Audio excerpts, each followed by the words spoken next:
spirits here, and I'm on your side. I'm a champion of chambers, and it's the reason why I'm excited about the ability to talk to you today. John, your question about change is the appropriate one, because I've been talking about change for a long time, and of course, I mean, that's nothing new. What I point out to people is that change really isn't different. The change we're seeing today, in some ways, you could say it's no different from what we had 1,000 years ago, 2,000 years ago. A computer is just a fancy wheel, right? It's just the next generation of change. But there is one thing that's been happening for a while now, and technology has created this, and that's the velocity of change.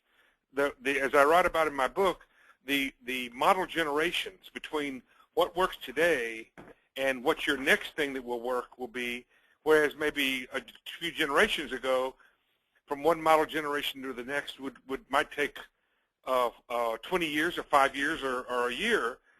Today, those things are measured in 90 days.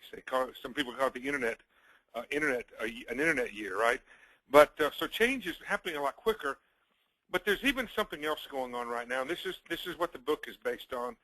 And I go back and I take in the book I talk about the fact that for 10,000 years, since the birth of markets, 10,000 years ago, that all of us have been operating under what I call the dominant paradigm, called the age of the seller. And this dominant paradigm is where we've all been educated around this. We've been practicing it. We've come to believe it is the standard, and everything that we do revolves around, as you can see there on the left, 3 basic elements, and that is that these 3 elements are in the relationship, I should say, 3 elements in the relationship between the seller and the customer. In the age of the seller, for 10,000 years, the seller owned the product, the customer owned the buying decision, but the seller also owned the information. John, you're a lot younger than me, but when I was coming up in the marketplace and I was calling on business customers, I was their internet. In the 70s and 80s and even the 90s and even the first part of the last decade, I was my customer's internet. They were glad to see me coming. They would say, "Hey, Jim, come on in. You have new stuff that we need you to tell us about," because they didn't know. They had the buying decision, but I had the product and I had the information. And these kinds of relationships, these kinds of transactions happen gazillions of times over 10,000 years. It was beautiful. It was exquisitely effective, and it just worked. And markets were made, and economies were created, and planet Earth was the beneficiary of all that. But around 1993, when you and I were able to go online and post a website on the internet and surf around, and from that moment forward, what has happened is there's been a shift, a paradigm shift. So if you look at the right image, the right graphic there, you see that 2-to-1 ratio that the seller controlled for 10,000 years, the product and information, that 2-to-1 ratio just changed. In the last 20 years, it's changed, and you can see that the buying decision is still controlled by the customer, the product is still controlled by the seller, but the product information, the service information, information about the industry, information about the product, the pricing, the customer experience, all that is now at least, if not in control of, at least totally accessible with a very low barrier to entry for the customer. And so you can see how, just in that graphic, that side-by-side graphic, if a picture is worth 1,000 words, you can see that that the seller is no longer in control of the major elements of this relationship. And that's the reason I call it the age of the customer. Now, I want to stick one quick thing in there. Notice on the left the little word of mouth sliver there, the little bitty piece of pie there called word of mouth. You know what that is, right? I like you, I'll tell somebody. I don't like you, I'll tell 10 somebodies. Well, word of mouth has been now put on steroids, and it's called UGC. And some of you may know what that means, but if you don't, I'll tell you right now. It's user-generated content. User-generated content is what other people say about you online. It could be good, could not be good. It's a double-edged sword, but word of mouth became UGC And it went from being a little bitty inconsequential control element for customers to now a very powerful and a very effective control element for customers, John. And I'll give you one piece of little statistic here, and then I'll stop and let you talk for a minute. Recent research shows that more people, by at least what I saw at least a year ago, by 60 to 40, more people believe, John, what you say online about a company or a product in some kind of an appraisal that you might post. They believe you, John. They believe that our audience, the people who are listening to us right now, they believe them more than they believe the marketing message of any company. What do you think about that? You know, especially here in Chambers, you know, we're, you know, either we're busy advocating, you know, we're learning, you know, what the critical needs are of our community businesses, and certainly we're all pounding the pavement each and every day, looking at opportunities to run and lead events that will both kind of gather the voice and kind of bring people together to move us toward events that are happening in key issues that are critical for our community, and at the same time building that you know, the shop local, buy local, and supporting our local markets. So in what you're talking about, you know, kind of like, you know, pretend if you wrote this book only for Chambers of Commerce, you know, what would that basic message be that they need to be taking away as you take a look at how that shift has happened, Jim, between the age of the seller and the age of the customer? Well, that's a good question, John, and the points you were just making are right on target. I'm the small business advocate, and I dance with the one what brung me, John, as you know. You and I have worked together quite a while now over the last few years, and I dance with the one what brung me. So that means that I wrote this book, and I addressed it to small business owners. But the truth is, you could take every reference to small business in this book, and you could write in major corporation. You could take every section, every place that I say small business, you could write in Chamber of Commerce. You could take every one and replace it with your local church or synagogue or whatever. Anybody who has customers as stakeholders, anybody who has stakeholders who have options, who have other options, are subject to this paradigm shift from the age of the seller to the age of the customer. So I would encourage Chambers of Commerce to read this book, and every time they see small business, they see it two ways. Number one, how does this affect me in my business? I mean, in my chamber. But then also, how is it affecting my customers, my members, and in bringing my chamber into the age of the customer. One of the ways I can do that is by helping my members come into the age of the customer. See, that's where this one, as you know, John, in the book, I talk about helping your customers help their customers. So if I were a Chamber of Commerce, I'd be saying, okay, and you guys do this all the time. I know you do it because I've spoken to chambers all over the country. I've been going to your convention now for probably almost 10 years. So many of you know who I am and what I do, but I know that you're trying to help your people, but you might be helping them without realizing it. You might be helping them with age of the seller practices. And I just like to encourage you to become familiar with the shift that's happening, and the shift from helping them be competitive to helping them be relevant.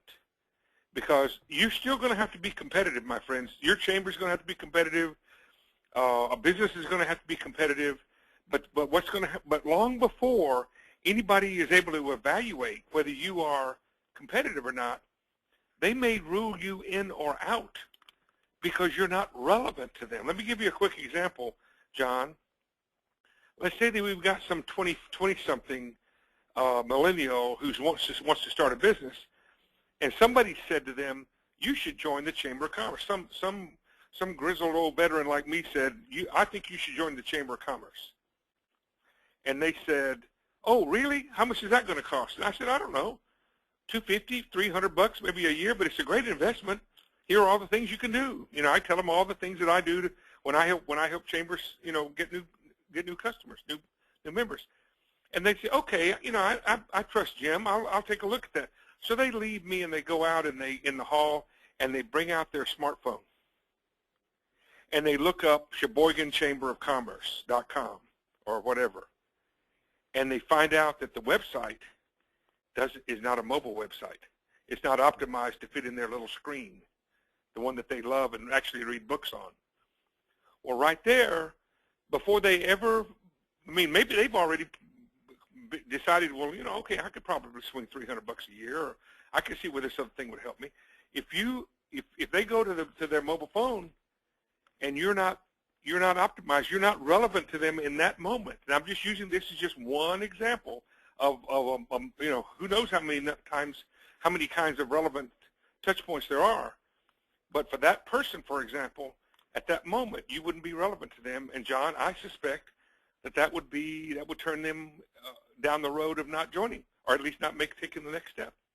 Does that make sense? Because in your book, you talk quite a bit about social media tools out there. You know, again, many of which you describe. But, you know, again, those small businesses that don't care about public policy and just want new business, again, part of that question, why should this business join a chamber? Or should it? Well, absolutely. No, whenever I talk to small business owners about joining chambers, which I do on my show all the time, if any of you have ever been in an audience where I was speaking to a chamber audience, you heard me extolling the virtues of chambers. I do it on my show all the time. I do it in my columns all the time, and I only in passing talk about the policy, the advocacy part of chambers. What I tell them, John, is that you know, don't ask what the chamber's done for you. You are the chamber. It's your chamber. It's not. Yeah. You're not paying taxes to a municipality. You're a co-owner of this chamber. Mm-hmm. So and then I tell them that the chamber cuts across all boundaries. The Chamber of Commerce cuts across all the boundaries: politics, commerce, manufacturing, education, medicine, you name it. The chamber is the only organization in the community that has members from all of those groups, and it can actually cut across all of those, and so what I would do is I would promote that, but I would promote it in a relevant way. I would focus on how to, okay, what is it that people are expecting of us? See, this is the big thing, John. The thing that's driving the paradigm, you've got it on the screen there. The thing that's driving the ship there, if you'll notice, I've got customer expectations. That's the energy. That's the energy that's driving the age of the seller to be overridden by the age of the customer. If you click to the next slide, John, I think it'll show you that it'll show you this is where we're going. I'm sorry, this is where we've been, and this next one is where we're going. There you go. That's where we are and where we're going. So my point is if you've got, and all of this is expectations. People have new age of the customer expectations that are being driven by things that empower them. They have new power. They have the power of information. They have the power of buying whenever they want to. They have 24/7 power. They have overnight delivery. They have all of this, and it's all because of their expectations. But so here's the other thing, John, that's really important, and this is what chambers have to do just like a business. They have to realize that it's no longer the first thing on your mind when you're trying to go after someone to do business with you or to join your chamber. The first thing on your mind is no longer how do you be competitive. That'll come up later, and you'll have to be competitive. The first thing is what are your expectations? What motivates you? And we can't.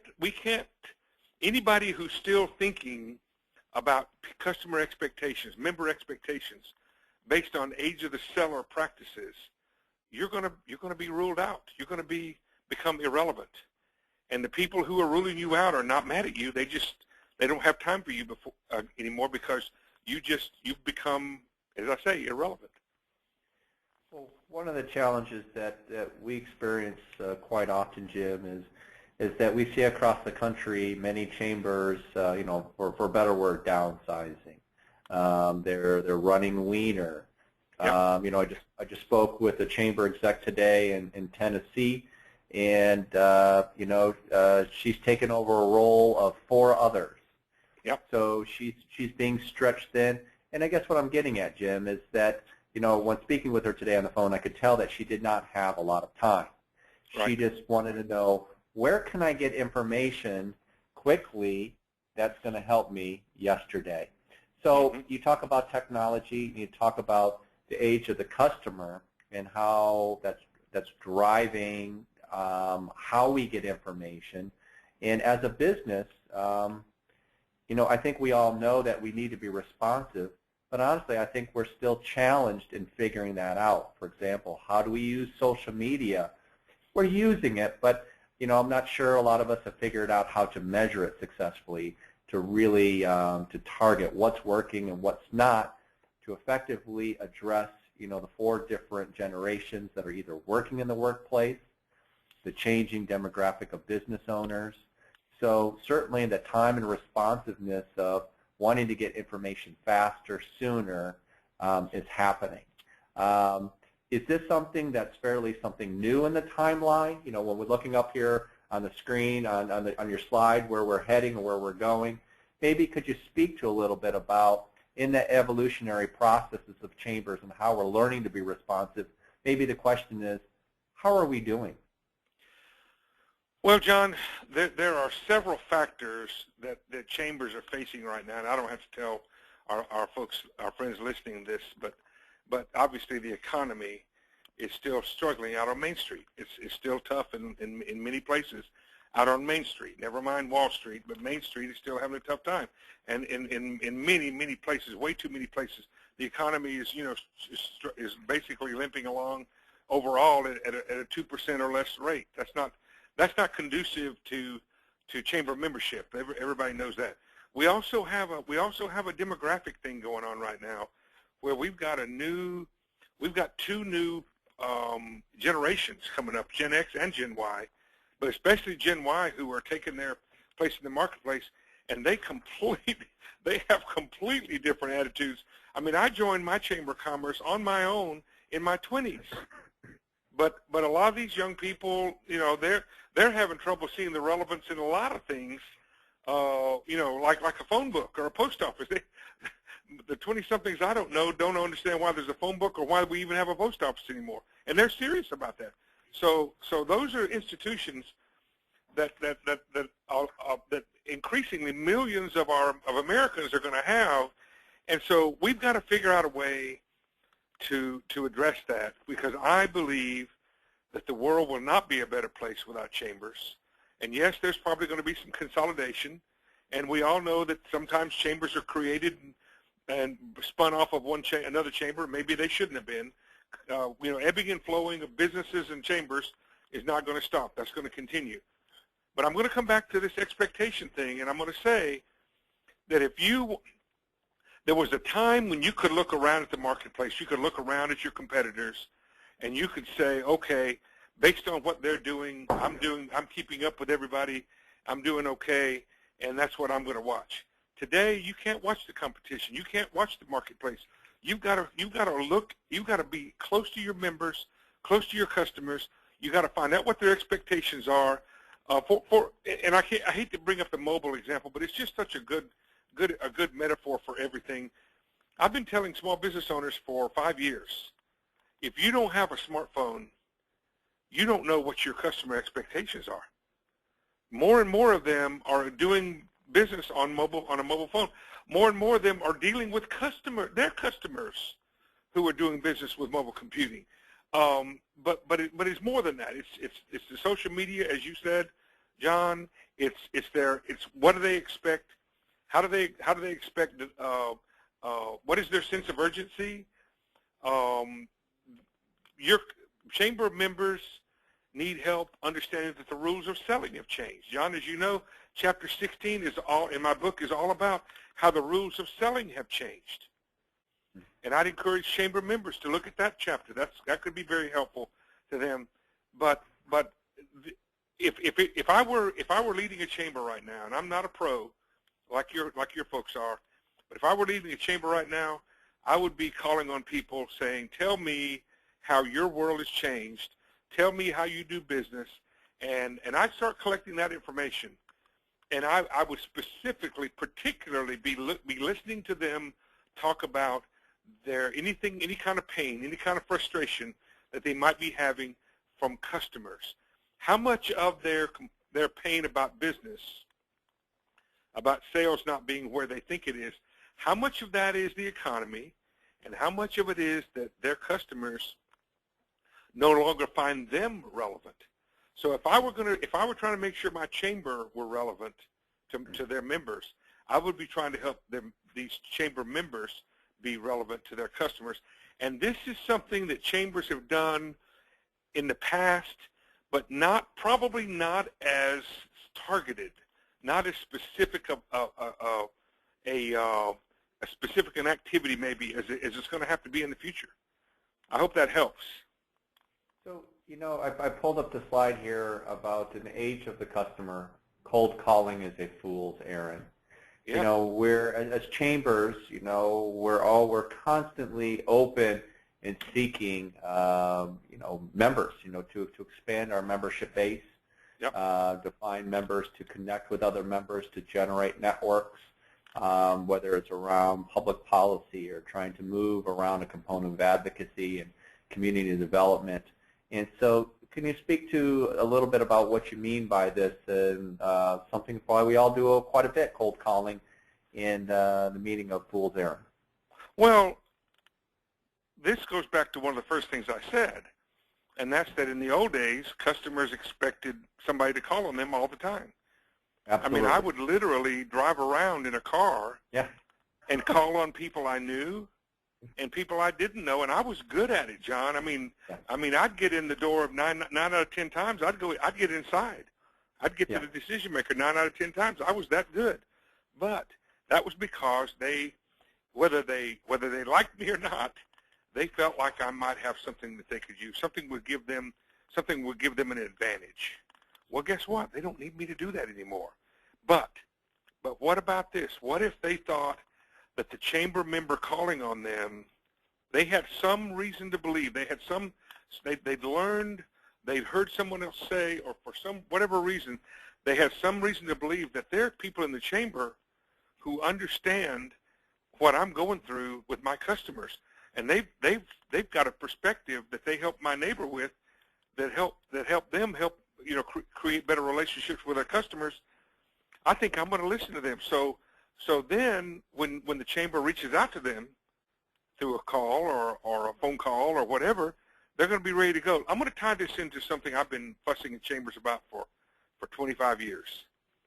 Chambers of commerce, and guys, I love you. Chambers of commerce are in my opinion, you're one of the three most important people on Main Street. Small businesses, chambers of commerce, and community banks. Those are my three great pillars of Main Street. You guys there's nobody who is as self-serving and demonstrates as much agape love for members of your community than you do, and I know you don't do it for the money. I know what your budgets look like. But you are the worst. You're the absolute worst. You're horrible. You're abysmal at tooting your own horn. And doggone it, John, chambers have got to get better at that. And one of the ways they can do it is they can use social media. They can get the word out. They can show people how they're helping people. They can no longer, John, just expect that, well, we're the chamber. We're the only chamber, so therefore, people are going to find their way to us, and we'll go out and try to get them to join. But basically, we're the chamber, so why wouldn't they want to join? You can no longer do that, folks. If you accomplish something, it needs to be out on social media. If you accomplish something, you need to get your other members to get that word out in the form of earned media. There's so many things that you can do, and so now, remember that 25-year-old I talked to you about, John, earlier, that I recommended that they join a chamber? and they went to the site and they said, "Oh, they've got a mobile site. Oh, okay, I like this. Oh, here's testimonials." And they click on it, and the testimonial said, "My business was not doing very well, and somebody in the chamber helped me help my customers." Now you're relevant to them, and guess what, John? We haven't even talked about money, right? Right. We haven't even talked about whether $300 a year is too much. But now you've got that buzz, you've got that referral, you've got that goodwill out there that you have to have. You can no longer be horrible at your own horn, at your own PR, John. And you know, I mean, that's my tough love for the day. And only somebody who loves Chambers can get away with that. And so you know how. And I'll tell you something. I bet there's not a person in the audience who would tell me I was wrong about what I just said. So, and I appreciate that, Jim, and appreciate the candid and intimate experience in a way to call us out on something, because you know, we are challenged because constantly we respect and understand the power of we, kind of the power of one, of kind of what it takes to really bring a community together. So appreciate that, because sometimes part of our challenge is just that. Is being able to see what are we missing, and honestly, that's why we have you on you know, featured today's webinar, Jim. Is we need that insight and we need that perspective, and again, you know, what we're going to do is we're going to take those things that resonate with us and really look at what we can do better to promote ourselves and the greatness that we're bringing to our communities out of respect, you know, to flaunt respectively. You know, not out of just, you know, selfish, what's, you know, kind of ego-driven, look at me, look at me. No, absolutely. So, no, Chambers, look, you guys have got the goods. You know what, John, are you old enough to remember what Dizzy Dean said about this? You know who Dizzy Dean was, the great baseball player, radio announcer? What did Dizzy He said, Dean it ain't say? bragging if you can do it. Right. Well, so guess what? You guys not only can do it, you are doing it. Right. And you just need to be, in the age of the customer, you can no longer let those. You still got to tell people about it, and since you can do it, it ain't bragging. And so I'm going to go ahead. I'm going to jump to a question that's coming in, if you don't mind, Jim. Absolutely. And the question says, chambers are inevitably set up to take time to really get members engaged and proactive in this fast-paced, I want quick info that is going to help me yesterday environment. How do you, or how do we as chambers, chamber promoters and members make a chamber relevant to someone who will not give the time necessarily? Great question. Well, you know, I don't know if I'm going to do my best to answer this question. I think back on my own life. When I was coming up in sales as a young pup decades ago, I realized that the person they described, John, the person our friend just described, is a tough customer, right? That's a tough one, right? Yeah. They said, you know, what have you done for me lately? That's basically what they're saying. How do you deal with someone like that? Here's what I always did when I had somebody like that, a prospect like that. I turned them into a project. I made them a project. You know what I said? What do you mean? If I can get that person to be my customer, I can get anybody to be my customer. And if the people around them see them as a member, as one of my customers, then they're going to say, you know what? If Blasingame can make that guy happy, he can make anybody happy. I want to do business with that person. So anybody who's tough, anybody who's you know, really trying to push in the envelope and being maybe even unreasonable, I wouldn't give up on it. I'd still focus on them. I'd make them a project.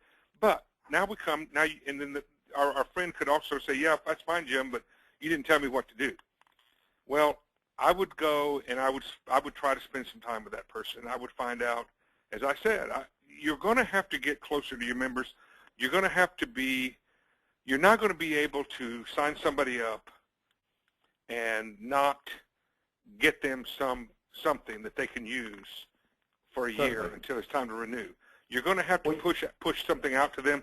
John, you know that in my book I talk about how the websites are changing, that how our relationship with websites. You have it up on the screen there. Your website is no longer a destination. it's going to become more of a distribution center.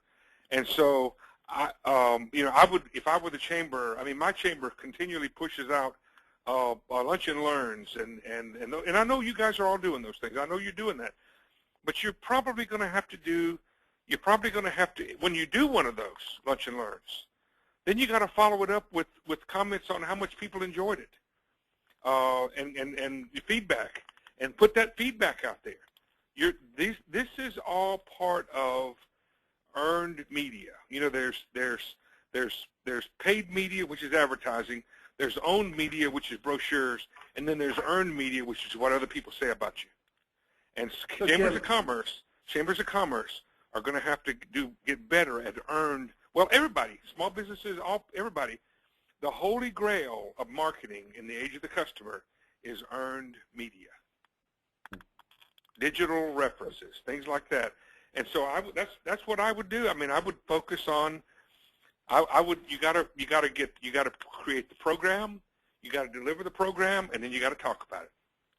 You know, I can't help. You know, it brings back a memory as a child. I'm sorry, John. Do you think I answered the person's question? Well, I think you spoke to it in relevancy, and I think you did a solid job in acknowledging how do we target, how do we get through those tough customers that maybe are not members of ours but need and want information, and that we know that we can help them. But again, necessarily they aren't willing to give us the time of the day. So it's part of that. How do we take on that project? Let me throw another thing out, John. Has anybody asked that person if they would like to be a member of a committee? If you got that tough person, they might be sitting there. It sounds, this person that they described, if they actually have somebody in mind, and it kind of sounds like they might, that person's probably got a little bit of an ego, John. So they might be sitting there thinking, yeah, they might be the kind of person who would say, oh, yeah, I'll join a committee. And I mean, you never know. You just have to ask them. You're going to have to, you're going, in the age of the customer, you're going to have to be more engaged on a regular basis with every customer, electronically, face-to-face. You cannot let people go months at a time without some kind of engagement, and that's going to be, it's going to be harder work, but that's the way it's going to be to maintain relevance with them, with chamber members in the age of the customer.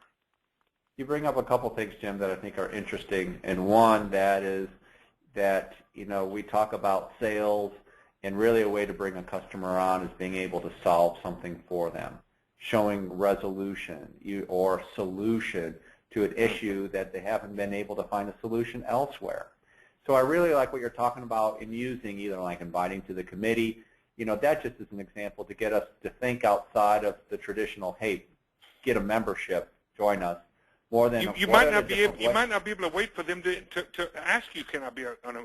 You can't just send them a letter and say, send this back if you want to join a committee. You might need to actually knock on the door and invite them.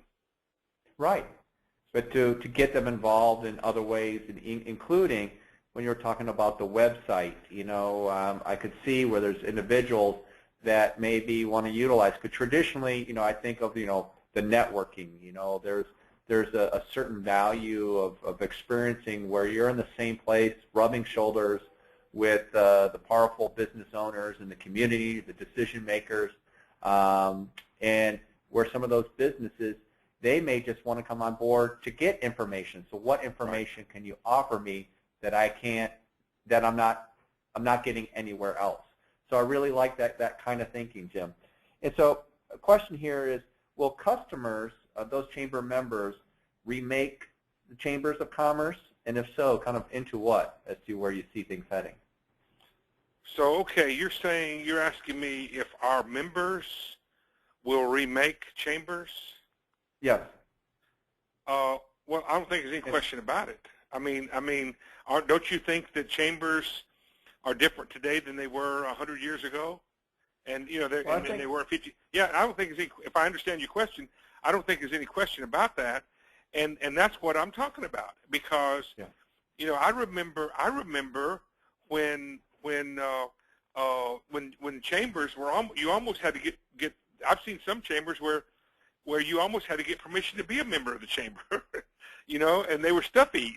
Some of them were stuffy, and they were good old boy clubs and things like that, you know, and so today it's not like that, obviously, and so yeah, I think, and I think, and this comes back to what we talked about earlier, John. You and I've talked about this a couple of times today, so I'm not sure I can't remember if we've already mentioned it to our audience here, but the part about falling in love with what you do, yeah, and not falling in love with how you do it, right? yeah, Isn't that what we're talking about here?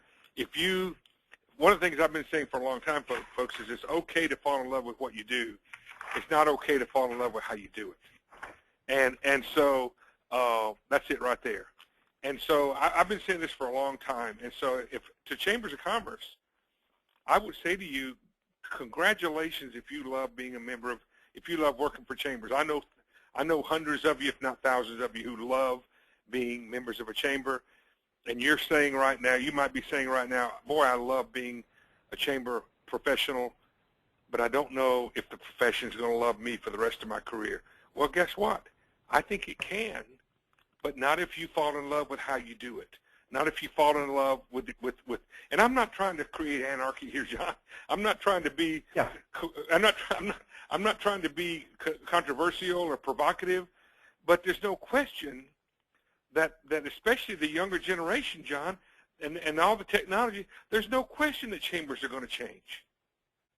But that doesn't mean that the basic things that chambers do, which is cut across all the boundaries, as I mentioned earlier, which is being the only entity in the community that could do certain things. There are some things in my community that only my chamber could have done, and they did it.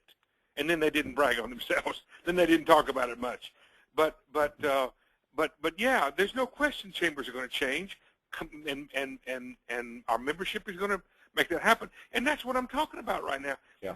The change has already happened, John. The question is whether I'll phrase it. I'll include something here. When I was in New York about a month ago, launching my book, a reporter with Forbes was interviewing me. And he said, what does it cost to come into for a business to come into the age of the customer? And I thought that was kind of funny because I said, well, that's not really the question. The question is not what it costs to transition from the age of the seller to the age of the customer. The question is, what's it going to cost you if you don't? See, that's the thing that's really important to understand, John. I'm not the guy who created the age of the customer. I'm just the messenger. I'm just the guy who's giving these things some names and putting some handles on them and trying to explain what's happening. This is happening without us. Your chamber will change. Right now, a year from now, 5 years from now, it will be a lot different than it is today. The question is whether it will still, if one of those changes is it's going to be a healthy chamber, a thriving chamber, or whether it's going to be one that's struggling. And John, I say that to businesses as well. Same thing to businesses. Yeah. Well, I know that we're all diligently looking at that question and studying the word relevancy, and we hear it quite frequently, and we get questions. What are the things that we need to be doing? Who do we need to be talking to learn relevancy? In a way, they're asking, what are we doing wrong? Or what do we need to be doing differently? Stop doing, start doing, and keep doing. And this is your third book, Jim. Your first two, the first one, the small business is like a bunch of bananas, and then the 3 minutes to success. So when you wrote this book, how would you say this book is relevant to a chamber CEO or to a chamber membership salesperson? Well, it's just like any person who's going after customers, going after stakeholders, finding people to join your community, to follow you in the marketplace and to be associated with you. There's got to be, I would just say to them, there are reasons why people are doing that now that precede being competitive. That before, for example, I tell outside salespeople that they think being competitive, the company thinks being competitive is the coin of the realm, and I tell them that, you know what, you're being customers, your prospects are they're going online and they're self-qualifying themselves like I used to do, and they're pre-qualifying you like I used to do. When I used to call on people, back when I talked about this, John, I talked about calling on people decades ago, the first call that I would get inside of 9 times out of 10, that was a call to qualify them, to see if they're ready, if they're interested, if they ever bought what I sold, and if they did, when were they going to do it next, and if they did it, when they did it next, if I could be the one to do it. That's qualifying, right? Well, customers are self-qualifying themselves to a large degree now, and pre-qualifying us.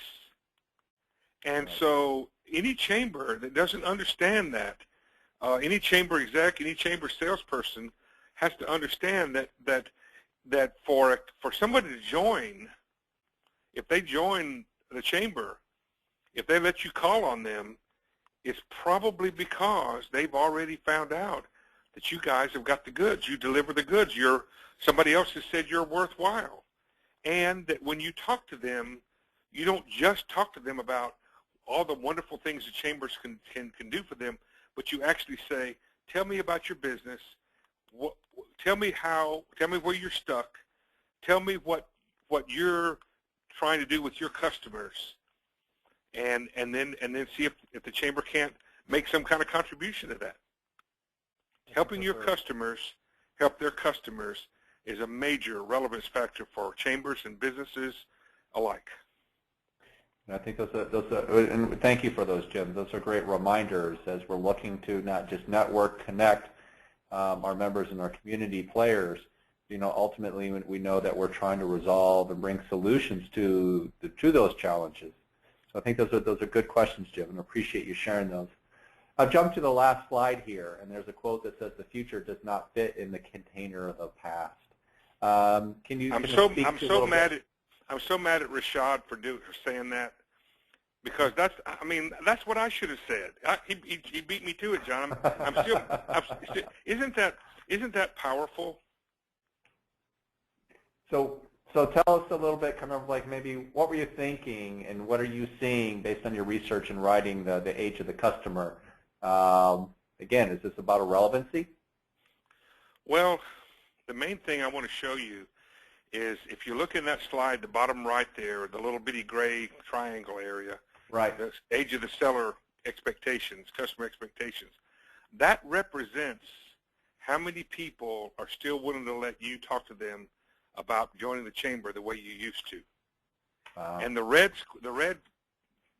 place above it represents the increasing number of people who are going to think you're irrelevant until you can speak to them about their new expectations for joining an organization like yours. John, you realize that it's not just chambers that are having to deal with this. I'm a member of Rotary. I've been a Rotarian for almost 25 years. Rotary's having this issue. Civitan's having this issue, et cetera, right? I mean, these are all things that are everybody's having this issue. And again, I point out that this is not something this is not an idea that I came up with. This is what I've been talking about for years now, and I finally was able to get it into a book. This was the foresight that I saw coming years ago, and this is what's happening. All I've done is give it some names and combine and aggregated a bunch of ideas into a book. But the age of the customer is the name I gave it, but it's happening without me, and I'm just the messenger.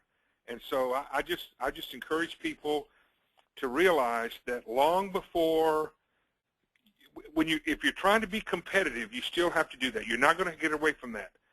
But long before you're able to demonstrate your competitiveness with whatever you're doing, you're going to have to, for people to be interested in you and to even give you the time to sit down with them, you're going to have to be able to show them that there's a reason for it, that you've earned the right of their time even before you get to talk to them. And you have to continue to earn it. You can't let up on that. You got to continue to be relevant to them. So, and we have 10 minutes remaining in our scheduled hour, Jim. So I'm going to go ahead and jump to Lori has sent in a question. The questions are, what are the 3 steps that we can take today to begin selling and promoting the chamber to the age of the customer?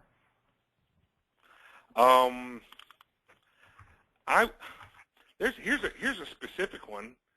How many people listening, I wish I could see a show of hands, how many people listening have been using the 2 Shapiro studies that the ACCE created 07 and 2013? How many of you have been using that to show the relevance of chambers to their members? If you're not using the Shapiro studies, I created the John, as you know, I created the one pager that salespeople could use when they go out in the street to call on people. If you're not using that, that's an example of not putting your best foot forward. You can find all that on ACCE's website. I think it's in the Hero section, isn't it, John? Yes, it is. Correct. And so that's an example of a real life tool that you could use. 3, coming up with 3 would be making sure that social media is not the silver bullet. It's not going to save our lives, but it is a relevance. It is a relevance tool. It is a way for people to check their position, to find out about you, to see if you're staying involved, see if other people are joining your community, that kind of thing. So I would encourage you to make social media. I remember, John, when 4 or 5 years ago people said that social media might wind up replacing chambers. Well, I don't believe that. I never believed it for a minute. I still don't believe it. Yeah. But I do believe it's one of those examples of you can fall in love with what you do, but you can't fall in love with how you do it. Meaning chambers are going to have to incorporate. I'll give you a good example, John, and Lynn. Was it Lynn? Was that the lady's name? When I started doing my radio show, I was broadcasting in '97. In January of '98, just a few months later, I had the ability to simulcast my show on the internet around the world, and I jumped all over that. You know why? Because I knew that one day, I figured out that one day that the internet was going to be as big a deal, if not bigger deal, than the radio. When I did that, my radio affiliates didn't like it because they thought I was being disloyal to them. But you know what? Within a couple of years, they figured out that they not only needed to be serving customers through their broadcast, but there were people maybe on the other side of the planet that wanted to come to their website and listen to the streaming show from their website. In other words, they couldn't pick it up on the broadcast that they were distributing because it was limited to their market, to the FCC's requirements. But they could put it on their website as a live stream, and people could listen to it anywhere. You see what I mean?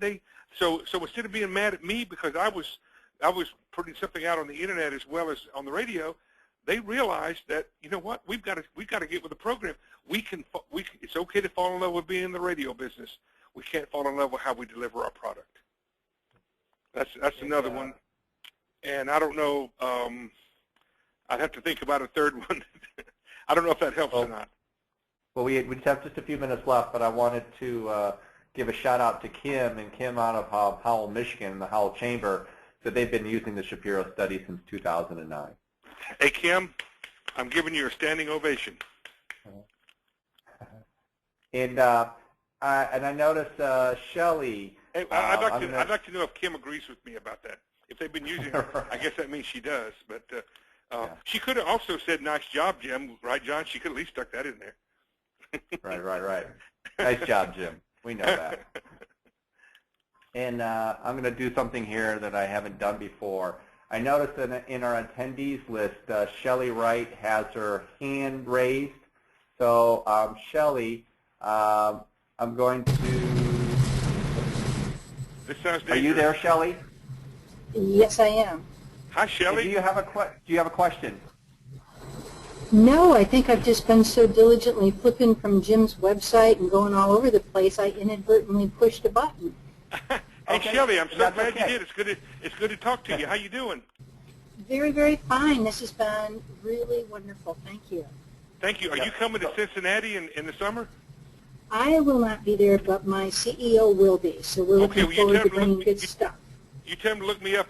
I'll be there. I'll be there with bells on, and we'll miss you. Well, thank you, and I will definitely make sure she looks you up. Thanks, Shelley. Okay. Well, thank you, Shelley. And again, I just wanted to make sure, because sometimes the way of in the dashboard you can raise your hands, and sometimes on some webinars that's how they handle the question. That'll teach her to touch the mouse. Forget on it. That's all right. Well, we appreciate it. And I'm just going to check here to see if there are any last questions kind of submitted. No, Kim did write back. She said, awesome job, Jim. So kudos to you. And with that, we just have a few more minutes. And I do want to say that, you know, the webinar is being recorded, and we'll post that on the ACCE website and send that out to everyone that registered for Jim's webinar today on the age of the customer. And I think what I appreciate most, Jim, is, again, as we're all looking at relevancy and as we're all looking at, you know, where do we need to be focusing our time and our resources to be most impactful and, again, relevant to our members and growing our non-member base, meaning, you know, recruiting more of our non-members to growing our membership base of, you know, what kind of strategies and approaches we need to be considering. So the social media, really looking at, you know, looking at alternative ways, inviting our non-members to be engaged with various components of the chamber, and being that leader that we continue to be, but in finding those new innovative ways. So we appreciate, Jim, all that you've done in the work. And get other people to talk about you. Earned media is powerful. Yeah. But that, you know, that in short of all is, you know, thank you, Jim, for sharing your expertise, your research. Congratulations on publishing your book on the age of the customer, Prepare for the Moment of Relevance. And we're all learning from each other, and we know that never ends. So again, everyone. John, can I say something at the end here, real quickly? Hey, Chamber folks, you know I love you, and I hope to see you in Cincinnati in the summer at your convention. I'm looking forward to it, and let me know what I can do to help you, because I'm at your service. Okay. Well, beautiful. Thanks, Jim. Thanks, everyone. And until next time, you know, reach out to us if there's anything we need, and we look forward to connecting with you again. So thank you. Bye, guys.